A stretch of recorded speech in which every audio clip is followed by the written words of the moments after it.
আল্লাহ রাব্বুল আলামিন আপনার আমার রাহমাতাল লিল আলামিন নবীজিকে এত বেশি শান, এত মান, এত ইজ্জত, এত কদর, এত মর্যাদা বাড়িয়ে দিয়েছেন। আল্লাহ পাক কোরআন কারীমের মধ্যে বলেছেন ওয়া রাফা'না লাকা যিকরাক। আল্লাহু আকবার বলুন।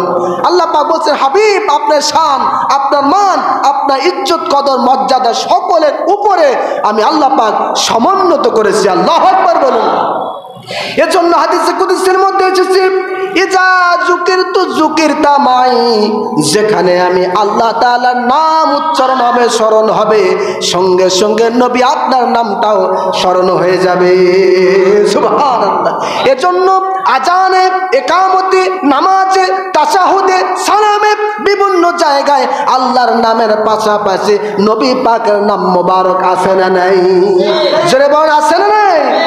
এজন্য হযরত জামি রহমাতুল্লাহ আলাইহি বিখ্যাত কবি, তিনি আমার নবীদের শান বর্ণনা করতে চেয়ে বলেন ইয়া সাহিবাল জামাল ওয়া ইয়া সাইয়্যিদাল বাশার মিন ওয়াজহিকাল মুনির লাকাদ নাওয়ারাল কমর লা ইউমকিনু সানাউ কামা কানা হাক্কাহু বাদি আজ খোদা বুজুর্গা তুই কিসসা মুখতাসার।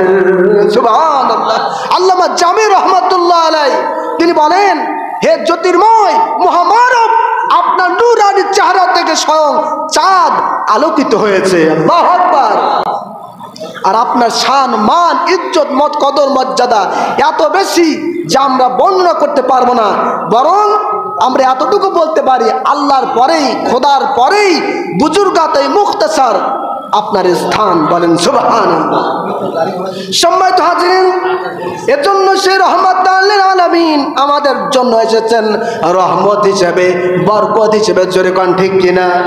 রহমতে আলম নবী নূরে মুজাসসাম, বলো রহমতে আলম নবী নূরে মুজাসসাম। সাহাবীরা আতর বানায় ওই নবীজির ঘাম, সাহাবীরা আতর বানায় ওই নবীজির ঘাম।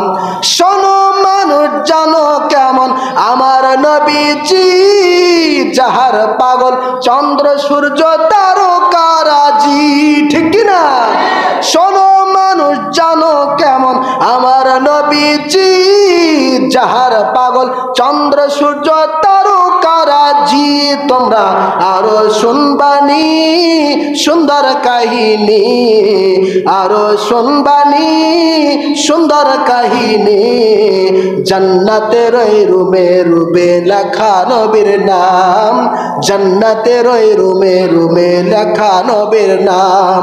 রহমতে আলম নবী নূরে মুজাসসাম, বলো রহমতে আলম নবী নূরে মুজাসসাম। সাহাবীরা আতর বানায় ওই নবীজির ঘাম, সাহাবীরা আতর বানায় ওই নবীজির ঘাম। উস্তুনে হান্নানা একটা খেজুর গাছের নাম, যাকে ধরে খুতবা দিতেন রাসূল আকরাম। ঠিক কিনা? উস্তুনে